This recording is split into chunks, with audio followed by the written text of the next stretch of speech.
Hello दोस्तों, नमस्कार। मैं भी एक आप सभी का बहुत बहुत स्वागत करता हूं आपके अपने इस उड़ूक परिवार में। तो साथियों, जैसा कि आरआरबी ग्रुप डी एग्जाम 2025 के आज के तीनों शिफ्टों का पेपर समाप्त हो चुका है। तो आज के सभी शिफ्टों पर आधारित साइंस के क्वेश्चन को डिस्कस करने वाले हैं। तो साथियों, जैसे जैसे आज 75 क्वेश्चन तीनों शिफ्टों में ग्रुप डी के पेपर पूछे गए, तो उसके आधारित पर टॉप लेवल के 55 क्वेश्चन होने वाले हैं। तो यदि आपका पेपर आने वाले शिफ्ट में बाकी है तो इस क्लास को जरूर देख लीजिएगा, क्योंकि इन्हीं 55 क्वेश्चन में से आपको सारे क्वेश्चन मिल जाएंगे, प्लस जो 75 क्वेश्चन तीनों शिफ्टों में पूछे गए थे। तो जितने भी टॉपिक से अलग अलग सवाल पूछे गए थे, तो सारे टॉपिक से इस क्लास में हम आपके लिए प्रश्न तैयार किए हैं।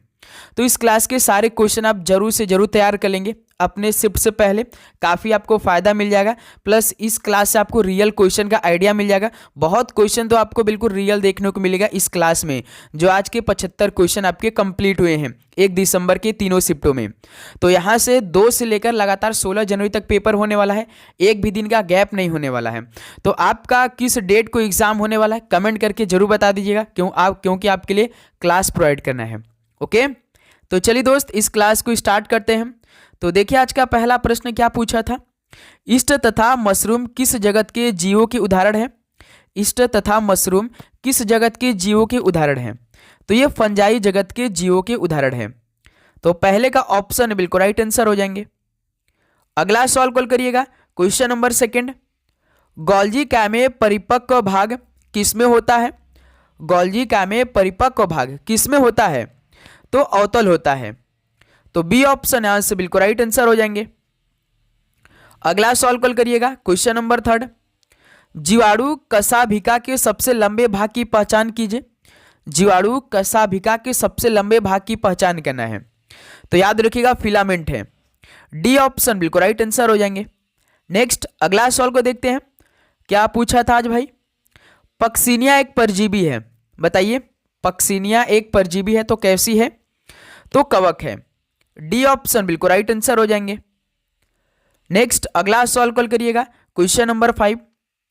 डीएनए का द्विकुंडलित मॉडल ये किसके द्वारा प्रस्तावित किया गया था। डीएनए का द्विकुंडलित मॉडल ये किसके द्वारा प्रस्तावित किया गया था। तो ये वाटसन और क्रिक द्वारा प्रस्तावित किया गया था। तो ऑप्शन है बिल्कुल राइट आंसर हो जाएंगे। अगला सवाल कॉल करिएगा, क्वेश्चन नंबर 6। किस अंग को कोशिका का डाकघर कहा जाता है। किस अंग को कोशिका का डाकघर कहा जाता है। तो गोल्जी उपकरण को कहते हैं। बी ऑप्शन बिल्कुल राइट आंसर हो जाएंगे।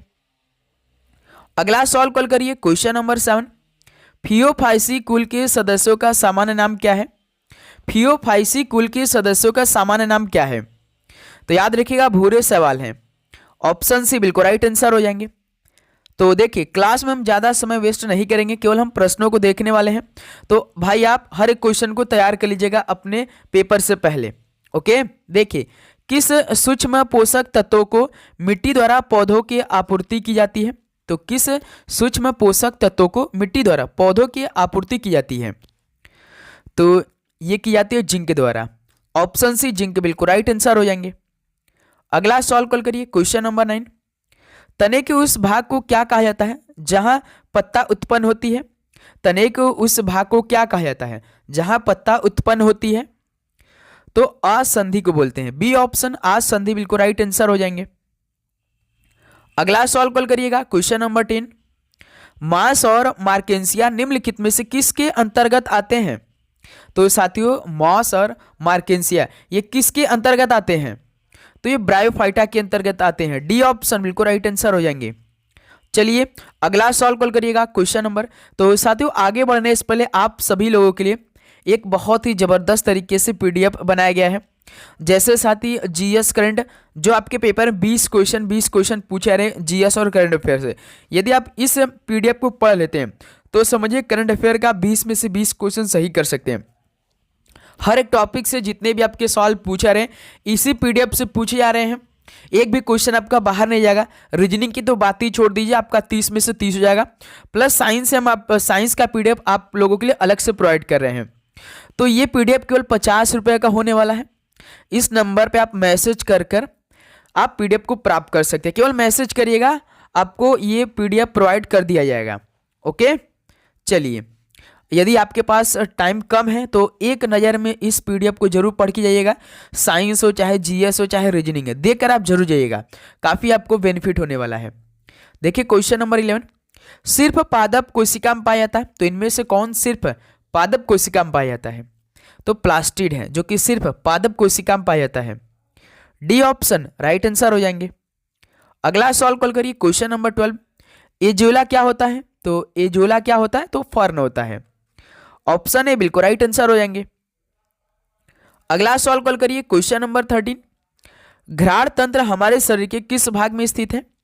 घ्राण तंत्र हमारे शरीर के किस भाग में स्थित है? तो नाक में स्थित है। ऑप्शन ए बिल्कुल राइट आंसर हो जाएंगे। अगला सवाल कॉल करिएगा क्वेश्चन नंबर 14, निम्नलिखित में से कौन सा आर्थ्रोपोडा संघ का सदस्य नहीं है? तो साथियों इनमें से कौन सा आर्थ्रोपोडा संघ का सदस्य नहीं है? तो याद रखिए घोंगा नहीं है भाई, आर्थ्रोपोडा संघ का सदस्य। डी ऑप्शन राइट आंसर हो जाएंगे। अगला सवाल कॉल करिएगा क्वेश्चन नंबर 15, गाजर में सबसे प्रचुर मात्रा में कौन सा विटामिन पाया जाता है? गाजर में सबसे प्रचुर मात्रा में कौन सा विटामिन पाया जाता है? तो विटामिन ए पाया जाता है। ऑप्शन ए बिल्कुल राइट आंसर हो जाएंगे। अगला सवाल कॉल करिए क्वेश्चन नंबर 16, निम्नलिखित में से कौन मानव शरीर का केंद्रीय तंत्रिका तंत्र बनाता है? तो मानव शरीर का केंद्रीय तंत्रिका तंत्र कौन बनाता है? तो मस्तिष्क तथा मेरुरज्जु दोनों बनाते हैं। डी ऑप्शन परफेक्ट आंसर हो जाएंगे। चलिए अगला सवाल कॉल करिएगा क्वेश्चन नंबर 17, लसिका ये किससे पचा हुआ तथा अवशोषित वसा का वहन करती है? तो याद रखिएगा जो लसिका होती है क्षुद्रांत से पचा हुआ तथा अवशोषित वसा का वहन करती है। बी ऑप्शन बिल्कुल राइट आंसर हो जाएंगे। अगला सवाल कॉल करिएगा क्वेश्चन नंबर 18, ट्रिप्सिन निम्नलिखित में से किस में उपस्थित होता है? बताइएगा ट्रिप्सिन किस में उपस्थित होता है? तो ये अग्नाशयिक रस में उपस्थित होता है। डी ऑप्शन यहां से बिल्कुल राइट आंसर हो जाएंगे। अगला सवाल को देखिए क्वेश्चन नंबर 19, ग्लूकोज का पायरुवेट में खंडन होता है, यानी ग्लूकोज का किस पायरुवेट में खंडन कहाँ होता है? बताइए। तो याद रखिए कोशिका द्रव्य में होता है। बी ऑप्शन बिल्कुल परफेक्ट आंसर हो जाएंगे। अगला सवाल कॉल करिएगा क्वेश्चन नंबर 20, निम्नलिखित में से कौन सा एक अल्प विकसित अंग यानी वेस्टिजियल ऑर्गन है? तो इनमें से कौन सा एक अल्प विकसित अंग यानी वेस्टिजियल ऑर्गन है? तो भाई अपेंडिक्स है। डी ऑप्शन परफेक्ट आंसर हो जाएंगे। चलिए क्वेश्चन नंबर 21 को देखिए क्या पूछा था। रोडोप्सिन जिसे दृष्टि बैगनी भी कहा जाता है, मानव शरीर में ये कहाँ स्थित होता है? रोडोप्सिन जिसे दृष्टि बैगनी भी कहा जाता है, मानव शरीर में ये कहाँ स्थित है? तो ये आंख में स्थित होता है। डी ऑप्शन बिल्कुल राइट आंसर हो जाएंगे। क्वेश्चन नंबर 22 कॉल करिए, हाइपोकैलिमिया ये किसकी कमी के कारण होता है? हाइपोकैलिमिया किसकी कमी के कारण होता है? तो पोटेशियम की कमी के कारण होता है। बी ऑप्शन परफेक्ट आंसर हो जाएंगे। अगला सवाल कॉल करिए तो क्वेश्चन नंबर 23, इनमें से किसकी कोशिका में नाभिक के अलावा डीएनए होता है? तो साथी किसकी कोशिका में नाभिक के अलावा डीएनए भी होता है? तो माइटोकॉन्ड्रिया में। ऑप्शन सी बिल्कुल राइट आंसर हो जाएंगे। चलिए क्वेश्चन नंबर 24 को देखते हैं, किस पीएच मान पर दांत सड़ने लगते हैं? बताइए किस पीएच मान पर जो दांत है वो सड़ने लगते हैं? तो याद रखिएगा 5.5 मान पर। ऑप्शन सी बिल्कुल राइट आंसर हो जाएंगे। नेक्स्ट अगला सवाल कॉल करिए क्वेश्चन नंबर 25, निम्नलिखित में से क्या एक प्राकृतिक ज्वालामंदक है? तो इनमें से क्या एक प्राकृतिक ज्वालामंदक है? तो डीएनए है एक प्राकृतिक ज्वालामंदक। ऑप्शन सी राइट आंसर हो जाएंगे। अगला सवाल कॉल करिए क्वेश्चन नंबर 26, निम्नलिखित में से किसमें साइट्रिक एसिड विद्यमान रहता है? तो किसमें साइट्रिक एसिड विद्यमान रहता है? तो याद रखिएगा नींबू में। ऑप्शन सी बिल्कुल राइट आंसर हो जाएंगे। क्वेश्चन नंबर 27 कॉल करिए, श्वसन क्रिया के दौरान खमीर कौन सा गैस उत्पन्न करता है? श्वसन क्रिया के दौरान खमीर कौन सा गैस उत्पन्न करता है? तो कार्बन डाइऑक्साइड गैस उत्पन्न करता है श्वसन क्रिया के दौरान खमीर। डी ऑप्शन परफेक्ट आंसर हो जाएंगे। अगला सवाल कॉल करिए क्वेश्चन नंबर 28, निम्न में से किस विटामिन को राइबोफ्लेविन के नाम से भी जाना जाता है?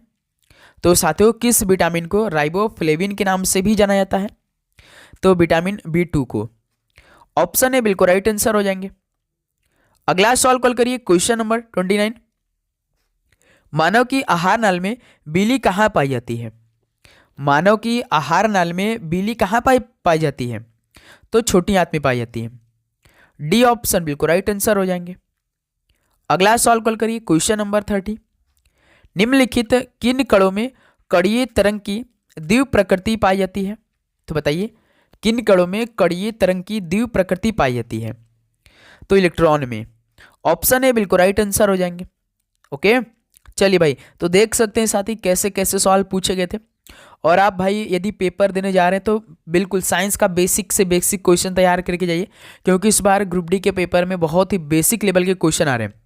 तो आप आराम से भाई 25 में से 25 कर सकते हैं। ओके, दो या दो से अधिक घटकों के सजातीय मिश्रण कौन से हैं?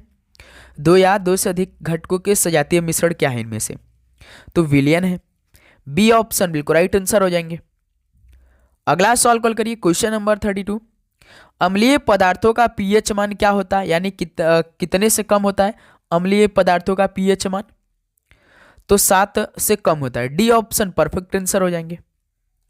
अगला सवाल कॉल करिएगा, क्वेश्चन नंबर 33। आधुनिक आवर्त सारणी में धातु, उपधातु तथा अधातु ये किस ब्लॉक में पाए जाते हैं? बताइए आधुनिक आवर्त सारणी में धातु, उपधातु तथा अधातु ये किस ब्लॉक में पाए जाते हैं? तो ये पी ब्लॉक में पाए जाते हैं। बी ऑप्शन राइट आंसर हो जाएंगे। क्वेश्चन नंबर 34 कॉल करिए, ठोस कार्बन डाइऑक्साइड का अधिक सामान्य नाम क्या है? ठोस कार्बन डाइऑक्साइड का अधिक सामान्य नाम क्या है? तो शुष्क बर्फ है। डी ऑप्शन राइट आंसर हो जाएंगे।